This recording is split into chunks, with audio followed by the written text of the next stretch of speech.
Now I am going to start another question for my students.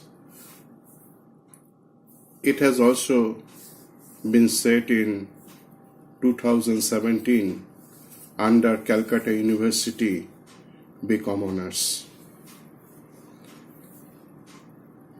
I am focusing my attention on the particular topic, that is income tax, and subtopic total income. We know that there are 5 heads within which all the incomes are falling. Number 1, income from house property. Number 2, income from salary.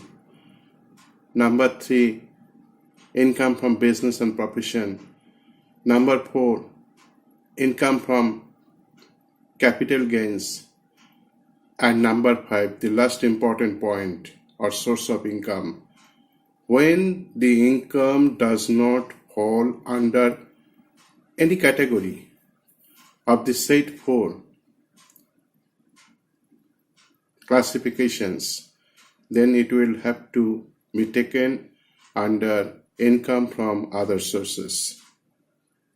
Suppose teachers are doing tuitions, therefore it is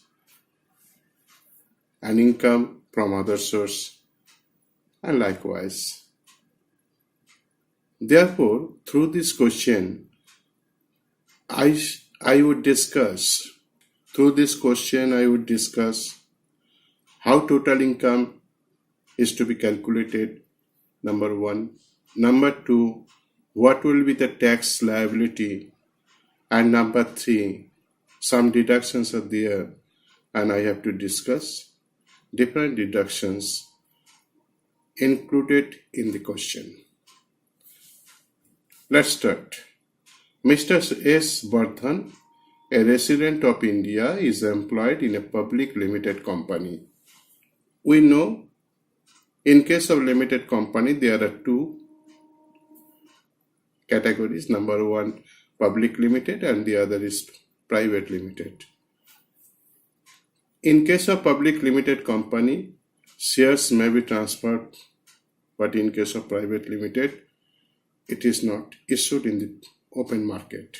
He means S. Bardhan, received net salary. Mind it very carefully that net salary is given here. Net salary, that means something will have to be added to net salary to get gross salary. During the year 31st March 2019, after deduction of tax at source, I told you just 1 minute ago, and therefore I have to add 1,800 which has been deducted at source. At the same time, own contribution to RPF. His employer contributes an equal amount, therefore contribution to RPF by employer rupees 1,000 is to be added here. Likewise, income from house property. How did you earn money from house property? It is not our concern. I have to adjust income from house property separately. Income from business A, interest on fixed deposit with SBI, and I have to identify which incomes will come under which category. Naturally, we know there are 5 categories under which incomes are to be allotted, and therefore I have to allot them very carefully and individually. Loss from business, this one, and other deductions is also given. Premium paid on wife's life insurance, national savings certificate, and donations. Okay. Come to the answer. Income from salaries here. Basic salary 1,37,200. 1,37,200, and tax deductors is 1,800. Naturally, you have to add it and 1,000. deposit to recognized provident fund. RPF means recognized provident fund. Okay. And after adding, we got this amount 1,40,000 and contribution to RPF. Mind it, corporation contribution to RPF.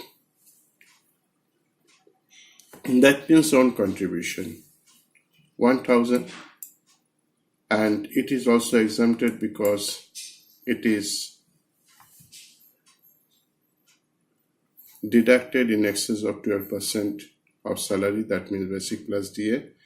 Naturally, 1,000 will be deducted, 1,40,000 here.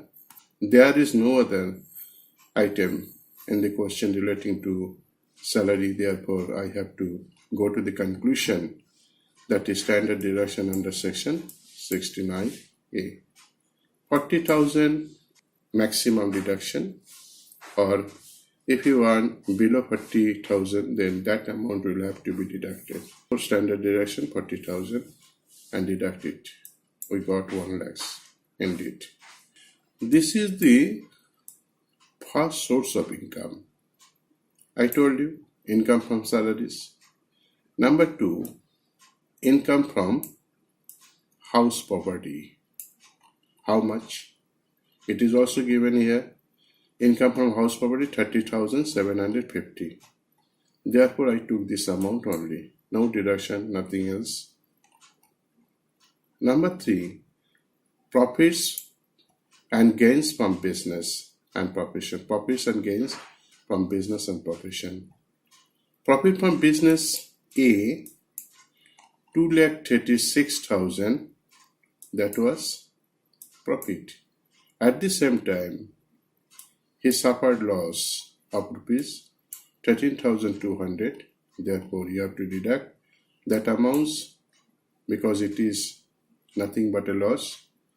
Therefore, we got the net amount 2,22,800. It is the third sources of income. And the fourth one is income from other sources. Okay. Income from other sources, I told you that interest on fixed deposit is also an income from other source because it is not a part of salary, not a part of house property, not a part of business and profession, not a part of capital gains. Therefore, that source is unknown. Therefore, we have to put this amount under the head income from other sources. At the same time, interest on National Savings Certificate 2,250. It is also income from other sources. Mind it, only 6th, including 6th year interest, is 1,250. 6th year interest. Income from other sources. 4,200 interest on fixed deposit, that means SBI, 4,200, and interest on national savings, 2,250. Naturally, we got, after adding, 6,450, and ultimately we got gross total income 3,60,000. Okay. The fourth criteria is already absent here. I told you there are 5 sources from which we generally earn money. Our incomes are coming from 5 sources. Income from house property, income from salary, income from business and profession. Income, capital gains, income from other sources. We have already taken 4 criteria: profits and gains from business and profession, income from salary, income from house property, and income from other sources. The last one is absent here. Therefore, if we add this amount, we get the total of rupees 3,60,000, it is income, that is gross total income. Now I have to pass deduction. These deductions are given below. Premium paid in wife's life insurance policy, rupees 4,000. Mind it, it is to be taken as a deduction under section 80, but maximum 10% of policy value is limited. Therefore 10% of policy value is 4,200, and here only 4,000 is given, therefore it may be deducted.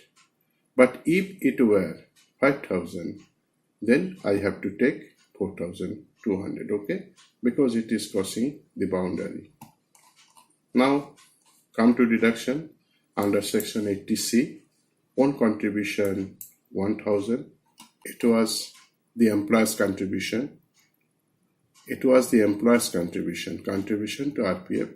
An employer's contribution in excess of 12% of salary. Employer's contribution.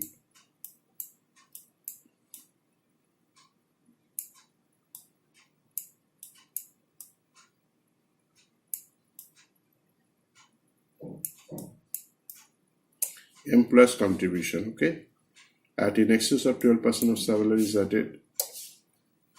Therefore I have to deduct the total amount because it is below 12% of salary, therefore nil. But ultimately I have to add 1,000 again, which was own contribution to RPF. Life insurance policy 10% limited, that is 4,000, and NSC purchased. NSC purchase, देखो NSC purchase कहाँ है? National service certificate 8 issue, मुझे तुमको याद रखना पड़ेगा कि 8 issue है, 7,500 टोटल अमाउंट लेना पड़ेगा, और नेशनल डिफेंस फंड 3,000 है. ये याद रखना पड़ेगा कि नेशनल डिफेंस फंड जब आएगा तब क्या 100% deduction, okay, 100% deduction. Therefore 3,000 totally deducted, that is 100% deducted. But here NSC purchased 7,500 and interest on NSC. NSC purchased 7,500 and interest on NSC. इधर क्या होगा 1,000 तक तुम्हें छोड़ दिया जाएगा, ठीक है, इंटरेस्ट के ऊपर 1,000 तक छोड़ दिया जाएगा deduction. Therefore we got the deduction NSC 1,000. Up to 1,000 you will get deduction because interest on National certificate, National Service Certificate 8 issue was this one, and interest was 1,250, but up to 1,000 you will get exemption. Therefore 1,000 is excluded as an exemption. Therefore we got this amount here, 3,43,500. 8 कितना है, 7, 8, 9, 10, 13,500 आ गया. तो maximum देखना चाहिए कि 1,50,000 है कि नहीं, मैक्सिमम इसके अंदर ही होना चाहिए. तो 13,500 बहुत कम है, ले लिया पूरा. और नेशनल फंड ये अलग सा है, 80C में नहीं है, 80G के अंदर है, ठीक है. तो 1,000 पूरा आ गया, तो 16,500 naturally I have to deduct 16,500 from 3,60,000, and we got this amount 3,43,500. Mind it. तो इस बार क्या करना है, तो हमें अभी क्या करना है, तो यहाँ तक आ गया तो हमें टैक्स लायबिलिटी करना पड़ेगा.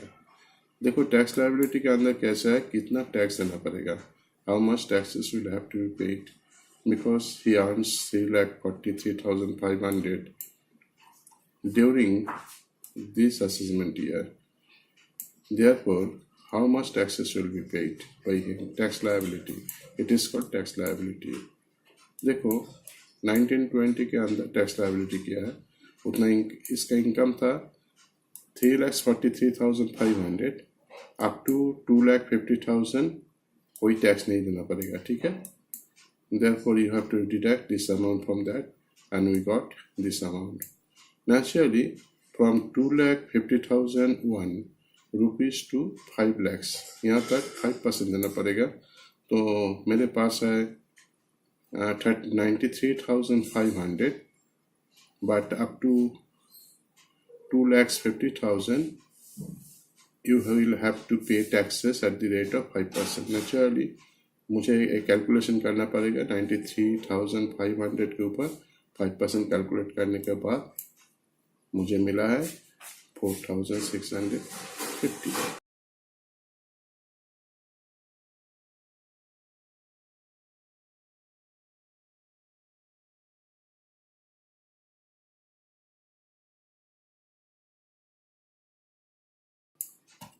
नाउ रिबेट कितना होगा, रिबेट हमेशा याद रखना कि 2,500 हमेशा रिबेट होता है. तो इसके बाद मिलता है ये वाला, और हेल्थ एंड एजुकेशन से 4% लगा दिया 2019-20 में. ऑन दिस अमाउंट 2,175 इसके ऊपर 4% अगर चार्ज किया तो मुझे ऐसा मिला है. तो हमें टैक्स देना पड़ेगा 2,260.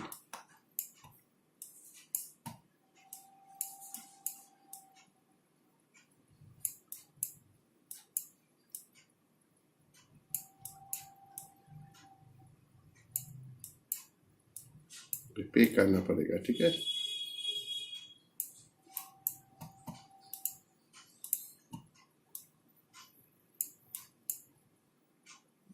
And you have to pay taxes for rupees 2,260, ठीक है. हो गया. Thank you. And if you have any difficulties, please comment on the comment box. At the same time, if you like my explanation, if you can understand my explanation, please subscribe. Thank you.